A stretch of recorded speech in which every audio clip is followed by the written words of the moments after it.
ధనవంతుడు పరలోక రాజ్యంలోకి వెళ్ళడం కన్నా సూది బెజ్జంలో వంటె దూరుట సులభం అన్నాడు యేసయ్య.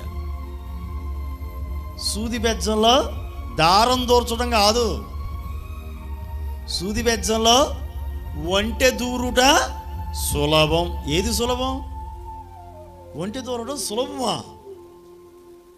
How it possible? ఇది ఎలా సాధ్యం? ఇది అసాధ్యం కదా ప్రభువా. ధనవంతుడు పరలోక రాజ్యం చేరటం కన్నా సూది బెజ్జంలో వంటి దూరటమే సులభం. అంటే దీన్ని బట్టి ధనవంతుడు పరలోక రాజ్యం చేరటం ఒట్టి కష్టం కాదు, మామూలు కష్టం కాదు కదా.